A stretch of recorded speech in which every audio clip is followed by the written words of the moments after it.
Panorama group, जो सोचता है वो करता है।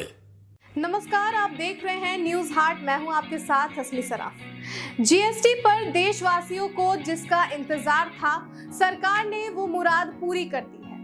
दिवाली से पहले सरकार ने आम लोगों को बड़ा तोहफा दिया है और वो है कि जीएसटी कम हो गया है। जी हां, इसकी जानकारी हमने आपको पहले भी दी थी कि जीएसटी रिफॉर्म या जीएसटी 2.0 पर काम चल रहा है और अब खबर यूं है कि इसको मंजूरी मिल चुकी है। जीएसटी की नई दरें वस्तुओं और सेवाओं पर 22 सितंबर 2025 से प्रभावी होंगी।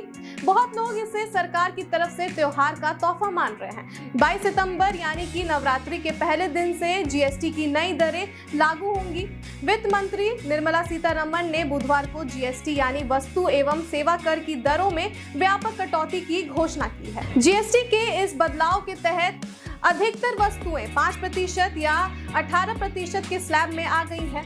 कई वस्तुओं पर अब 0% या 0 कर लगेगा और कुछ को 40% सिन टैक्स यानी पाप कर स्लैब में जोड़ दिया गया है। कई रोजमर्रा की घरेलू वस्तुओं पर जीएसटी में कटौती से आम आदमी और मध्यम वर्ग के लिए खुश होने की बड़ी वजह है। जीएसटी दरों में कटौती की बाद का क्या सस्ता हुआ, किन वस्तुओं पर अब अधिक टैक्स लगेगा, कौन सी वस्तुएं अब महंगी होंगी, चलिए आपको सब हम विस्तार से बताएंगे। देखिए, डेली एसेंशियल्स यानी कि रोजमर्रा की चीजें जैसे कि तेल, शैम्पू, बटर, घी, सिलाई मशीन पर जिसपे पहले 12 या 18% टैक्स लगता था, अब इन सारी चीजों पर 5% की टैक्स लगेगा। स्वास्थ्य विभाग में भी राहत भरी खबर है। थर्मामीटर, चश्मे, जीवन बीमा और भी दूसरी चीजों पर अब सिर्फ 5% टैक्स लगेगा, जिसपे आपको बता दें कि पहले 18 या 12% टैक्स लगता था। कृषियों के लिए भी राहत की खबर है कि अब ट्रैक्टर, टायर्स या खेती से जुड़े सामानों पर कम टैक्स लगेगा, जो कि है 5%। पहले ये फिर से बता दें आपको कि 18 या 12% था। गाड़ियों पर भी टैक्स घट चुका है। पेट्रोल, डीजल, 3 पहिए वाली कार, मोटरसाइकिल पर अब 18% टैक्स हो गया है, जिसपे पहले 28% लोगों को टैक्स भरना पड़ता था।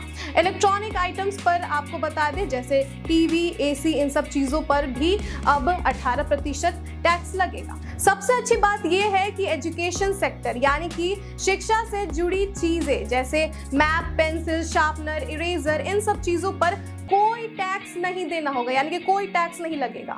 देखिए, हर आइटम्स पर जीएसटी की दरों में कटौती हुई है या बदलाव हुए हैं, पर कुछ चीजें जैसे कि पान मसाला, गुटखा, सिगरेट, इनमें कुछ बदलाव नहीं किए गए हैं। इन चीजों पर वही जीएसटी रेट रहेंगे जैसे पहले थे। अब जिन चीजों पर 40% टैक्स आपको भरना होगा उसके बारे में भी जान लीजिए। सबसे पहले है सिगरेट, गुटखा, पान मसाला, ये सारी चीजें जो आपके स्वास्थ्य के लिए बेहद हानिकारक हैं, इस पे 40% लगेगा आपको tax. Energy drinks, sweet drinks पर भी अब 40% टैक्स लगेगा, जिस पे आपको बता दें कि पहले 28% टैक्स आपको भरना रहता था, लेकिन अब 40% लगेगा। लॉटरी के टिकट्स, ऑनलाइन गेमिंग या जुआशाला पर भी 40% टैक्स रहेगा। लग्जरी व्हीकल्स और प्रोसेस्ड जंक फूड जैसे चीनी, नमक पर भी 40% टैक्स आपको देना होगा। अब आपके मन में आ रहा होगा कि जीएसटी कम होने से सरकार को इससे क्या फायदा, और ये भी देश की अर्थव्यवस्था का क्या? तो देखिए, इसका आपको जवाब दे देते हैं कि सबसे बड़ा फायदा है कि जनता को राहत। जब टैक्स दर घटती है तो चीजें सस्ती हो जाती हैं और आम उपभोक्ताओं को सीधा फायदा मिलता है। दूसरा फायदा ये है कि मांग बढ़ना, इससे कारोबार बढ़ता है और बाजार में रौनक आती है। तीसरा ये कि उद्योग को सहारा मिलता है। जिन सेक्टरों में जीएसटी घटा है वहां कंपनियों की बिक्री बढ़ेगी, उत्पादन बढ़ेगा और रोजगार के मौके पैदा होंगे।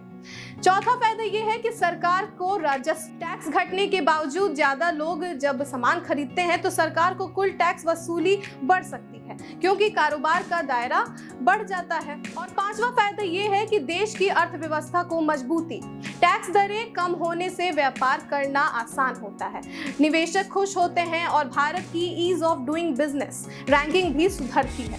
तो कहा जा सकता है कि जीएसटी घटना सिर्फ जनता को ही नहीं बल्कि सरकार और देश दोनों को लंबे समय में फायदा पहुंचाता है। सबसे अहम बदलाव हुआ है कोयले पर। जीएसटी दर में पहले कोयले पर जीएसटी था सिर्फ 5%, लेकिन अब ये बढ़कर हो गया है 18%। इस बदलाव के असर को भी जान लीजिए। इसका पहला असर ये है कि लागत में बढ़ोतरी। कोयला स्टील उद्योग के लिए बहुत जरूरी कच्चा माल है। इसमें 13% तक की सीधी लागत बढ़ जाती है। दूसरा असर, कार्यशील पूंजी का दबाव। अब कंपनियों को कोयला खरीदते समय ज्यादा टैक्स देना होगा। भले ही बाद में इनपुट टैक्स क्रेडिट मिल जाए, लेकिन शुरुआत में पैसा ज्यादा फंस जाएगा।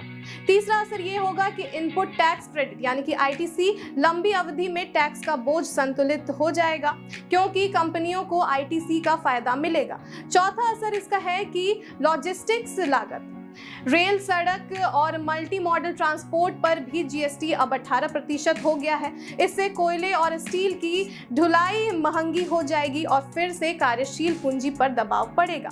पांचवा असर इसका यह है कि मुनाफे पर प्रभाव। लंबे समय में कंपनियों पर टैक्स का असर कम हो जाएगा, लेकिन तुरंत लिक्विडिटी यानी नकदी की समस्या बनी रहेगी। छोटे उद्योगों पर इसका बोझ सबसे ज्यादा पड़ेगा, जबकि बड़े स्टील प्लांट आसानी से संभाल लेंगे।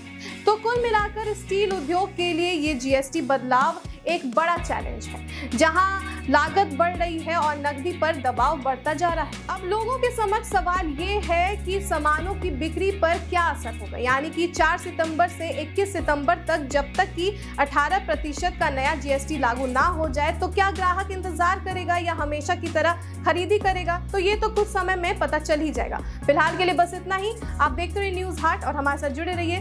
धन्यवाद।